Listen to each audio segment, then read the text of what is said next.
Welcome to this week's Security Report. I'm Paul McAdam. Thanks for joining us. Commissioner of Police Leslie James, DSM, urged the latest batch of police recruits graduating October 1 from the Felix Austin Police Training College to cooperate with the members of the public they serve. The 86 law enforcement officers concluded 8 months of rigorous training, and they were involved in extracurricular activities such as football, cricket, and swimming. The police commissioner congratulated the recruits, stating, quote, "You have withstood and endured the physical and mental fatigue that was meted out to you during the past few months, whilst undergoing your initial stint in becoming policemen and women in this noble organization." End of quote.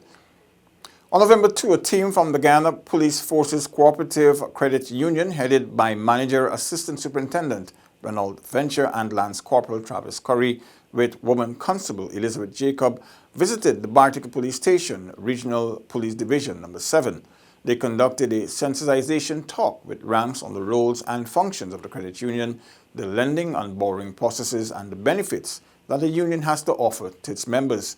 In attendance were officers in charge of the Bartica Police Station, Assistant Superintendent K. London, Inspector P. John, Sergeant K. Crawford, and 27 other ranks. Misuse and abuse of police vehicles must stop, so warned Traffic Chief Lyndon Isles at a special seminar held for the Force's 10 Regional Divisions drivers on November 2 at the Officers Training Center, Ivleary.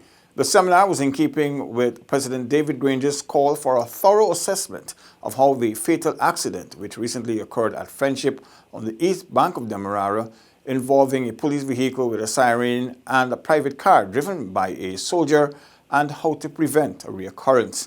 The Traffic Chief Isles instructed that sirens must be used only in cases of emergency and not for ordinary duties or simply traversing, as abuse may cause the public to become dismissive. Police ranks abusing sirens and forcing other drivers off the roadways are common, he said, and this must cease immediately. The force's drivers, he said, are to adhere to speed limits and remain in their respective lanes even whilst performing escort duties. He posited that despite all of the force's drivers not being errant, ranks may not be viewed as individuals. Therefore, they all have to work collectively to safeguard the image of the force. He added that the force is currently developing new and advanced driving programs to enhance ranks' skills in areas of remedial, tactical, and escort driving. Police drivers who are found to be inadequate will be reassigned, and the traffic chief will also hold a seminar for emergency vehicle drivers to inform them of the new posture going forward. On November 4, 16 ranks from the police's regional divisions number 2, 3, 4C, 6, 10, and the Tactical Services Unit graduated as coxswains. They completed the first such course, which commenced on September 16 and ended November 1 this year. The coxswain is in charge of a boat, particularly its navigation and steering. At the graduation ceremony at the Police Forces Marine Branch Randveld, Course Coordinator and Chief Inspector Garfield Anthony, a 27-year veteran, said ranks were exposed to legal practices in navigation and various seamanship practices.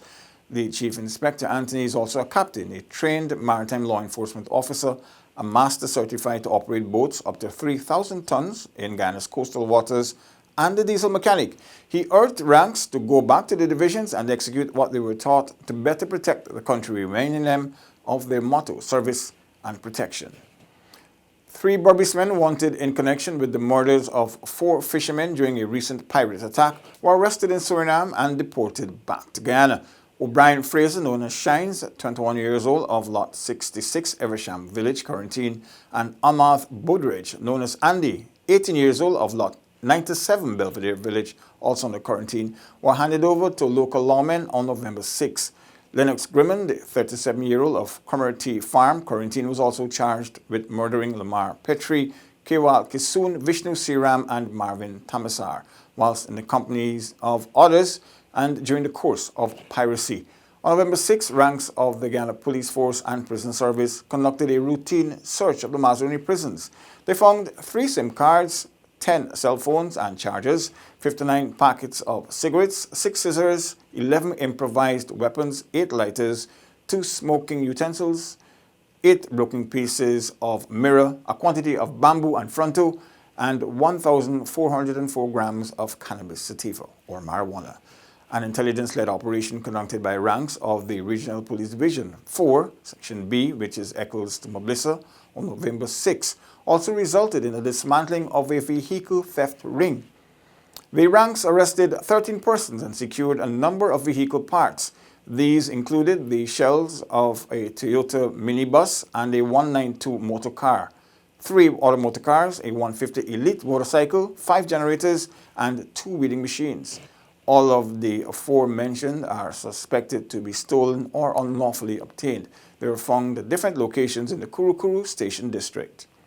Persons have identified some of the articles as theirs, and several confessions have been obtained from suspects as to their criminal involvement in the items and articles. Investigations are ongoing. Ranks, also acting on intelligence, conducted 2 operations in Alberton, Georgetown on November 7. They arrested 2 suspects with 261 ecstasy pills and 8 grams of what is suspected to be Molly. The suspects are being processed for courts and, of course, are assisting with further investigations. Now for some highlights from the Guyana Defense Force. A congregation comprising ranks from units and departments of the GDF gave thanks on November 1 to mark the force's 54th anniversary church service at Bates Camp in Ghana. The service was held by Reverend Dr. Marlon Hestick. Brigadier Patrick West noted that despite the challenges over the years, the Guyana Defense Force continues to remain the stable band in this nation. Brigadier West also highlighted some recent accomplishments, which include enhanced and continued bilateral arrangements with friendly militaries. Mention was made of improved troop transportation and accommodations, development of the Guyana People's Militia, the Air Corps expansion, the improved capabilities of the Coast Guard, and enhanced troop welfare. To this end, Brigadier West indicated that as a result of negotiations with the relevant stakeholders, the latter will see 180 acres of land being acquired for troop housing. Brigadier West also commanded that there be no political campaigning nor the display of any partisan political symbols of any political party or any party paraphernalia on any base or location in the run-up to next year's national and regional elections. He said that the Guyana Defense Force remains apolitical.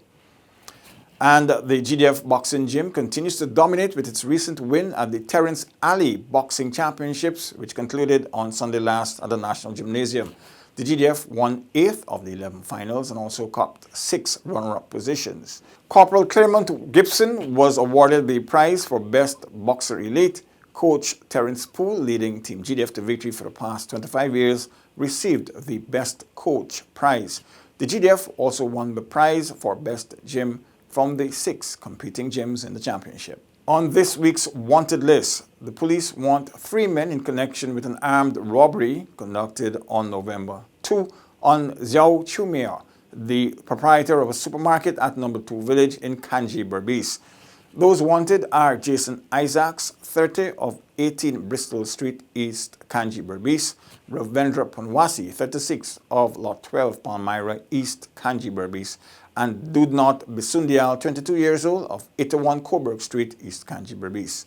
Anyone with information that may lead to the arrest of the suspects is asked to contact the police on telephone numbers 333-5564, 333-2151, 333-2152, 226-6978, 225-8196, 226-2870, 227-1149, 911 or their nearest police station.